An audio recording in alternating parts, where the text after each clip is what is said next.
Agora a gente vai para a provável escalação do Flamengo para o jogo de quarta-feira. Olha só, na tela do Coluna do Fla, provável escalação do Mengão. Matheus Cunha no gol, Wesley na lateral direita, ou Varela. Dupla de zaga com Danilo e João Vitor. Na lateral esquerda, Alexandro. No meio de campo, os volantes Everton Araújo e Gerson.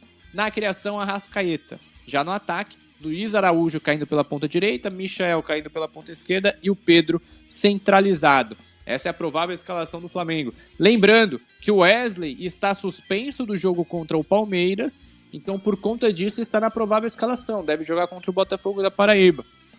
Dupla de volante, dupla de zaga ali, com Danilo e João Vitor, Rodrigo. E foi a mesma dupla de zaga que atuou na ida, né? Foram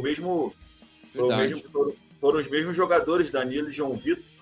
E o João Vitor saiu muito bem naquela partida, pouco comprometeu.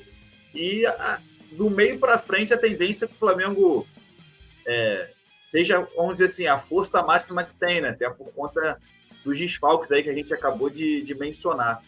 E já falando um pouquinho sobre esse time do Flamengo... Calma lá. Vamos por partes. O Cunha deve ser titular, né? Vai manter. Provável, isso aí, com certeza. Deve seguir a mesma linha ali do jogo da ida, né? Que deu um descanso pro Rossi.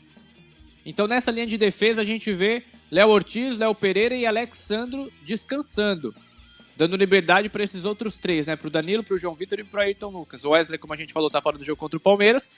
Na dupla de volantes ali, o Gerson vai voltar a fazer a volância, como foi no jogo contra o Botafogo?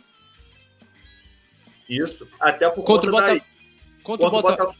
Não, foi contra o Botafogo, não, foi contra o Bahia. Contra o Bahia. E foi justamente por essa situação, né? Por conta dos desfalques que o Flamengo tem ali no meio de campo. Naquele jogo ainda contava com o De La Cruz. Esse jogo já nem vai ter o De La Cruz, então vai ter que sobrar mesmo ali pro Everton Araújo assumir ali a cabeça de área ali, né? Acho que ninguém nem mais fala cabeça de área, né? Acho que a gente tá velho já. Hoje em dia ninguém primeiro fala. Volante. É o primeiro volante, isso. E aí o Gerson, que para mim, a melhor versão do Gerson é ali no meio de campo. No meu entendimento, o Gerson jogando ali no meio de campo, ele se destaca melhor, não fica tão preso só ali em ponta, né, na ponta. Ele se movimenta melhor ali dentro do campo, então deve fazer essa dupla de volante ali junto com o Everton Araújo e o Arrascaeta um pouquinho avançado. É isso aí. Mais à frente, ali no ataque, Luiz Araújo na direita, Michel na esquerda, Pedro centralizado. Aí aqui a gente vê que esse, inclusive, a gente pode tratar como um ataque titular do Flamengo. Luiz Araújo, Michel e Pedro. O Bruno Henrique fica de fora porque no último jogo o Felipe disse que o BH estava no sacrifício, né? Contra o Botafogo do Rio. Estava no sacrifício. E agora, Pedro centralizado, né? Centroavante. Michel na esquerda, Luiz Araújo na direita. Michael ou Cebolinha? Prefere o Michael? Ele preferiu o Michael? Eu prefiro o Cebolinha começando o jogo. Eu ainda tenho mais eu ainda daria mais uma chance ali pro Cebolinha no time titular. Felipe não tá pensando assim, né? Oi? Felipe não tá pensando assim, né? O Felipe Luiz no momento prefere tá dando a preferência ao Michael, até acho que faz parte de tentar recuperar o jogador, dar mais oportunidade.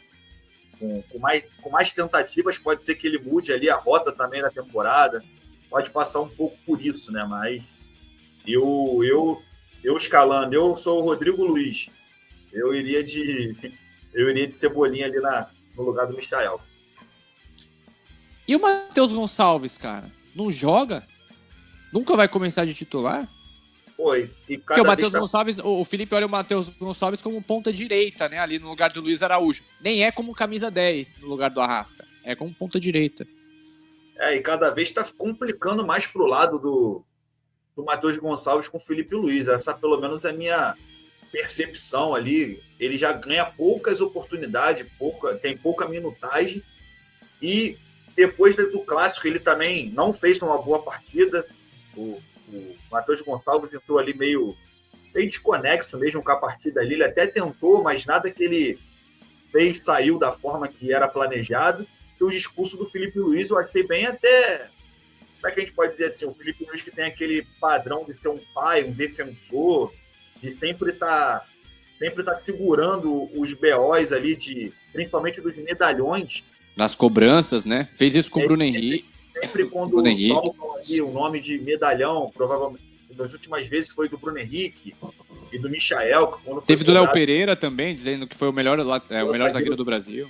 Isso, então, achei que a forma que ele tratou a resposta do Matheus Gonçalves completamente diferente ao que ele fez com outros medalhões.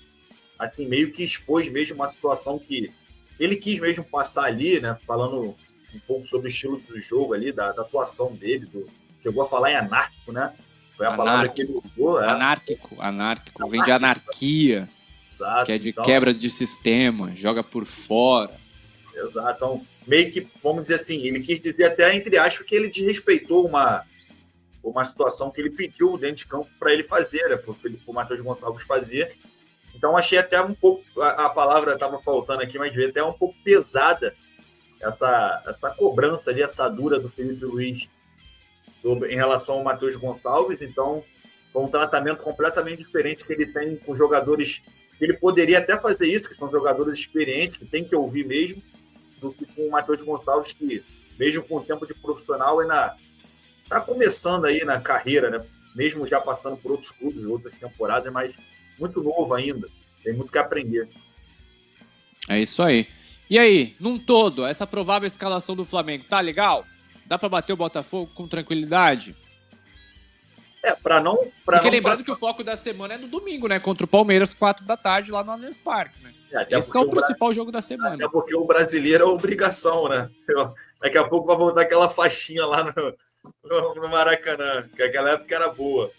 Mas, assim, fazendo um balanço do Flamengo, do que o Flamengo tem na mão agora, o que o Felipe Luiz tem em mãos aí dos jogadores, para não passar por qualquer... Não sobrar nenhuma sopa pro azar, o Flamengo tem que ir com esse time mesmo. Principalmente pelo esse time do Flamengo passar muito pelo Arrascaeta. O time do Felipe Luiz não tem plano B quando o Arrascaeta não joga. É isso que eu percebo, assim, o time do Flamengo não consegue andar sem o Arrascaeta. O Felipe Luiz não consegue, assim, ele começa com uma estratégia dentro de campo, só que se não der certo o plano de jogo dele, que foi planejado ali durante a semana, ele não consegue se reinventar. E sem o Arrascaeta piora mais ainda, porque os jogadores não conseguem corresponder, não tem aquele poder de decisão igual o Arrascaeta tem. Então ficou uma situação bem, bem complicada. E no jogo mesmo contra o Botafogo, foi uma característica que eu nunca vi nesse time do Felipe Luiz. O Rossi esticando bola, os pontas. E eu nunca vi essa forma de jogar justamente por não ter o Gerson, por não ter o Arrascaeta. Então eu percebo que quando o Flamengo não tem o Arrascaeta, o Felipe Luiz também não consegue se reinventar ali dentro do jogo e conseguir mudar ali a estratégia que ele pensou para aquele determinado adversário.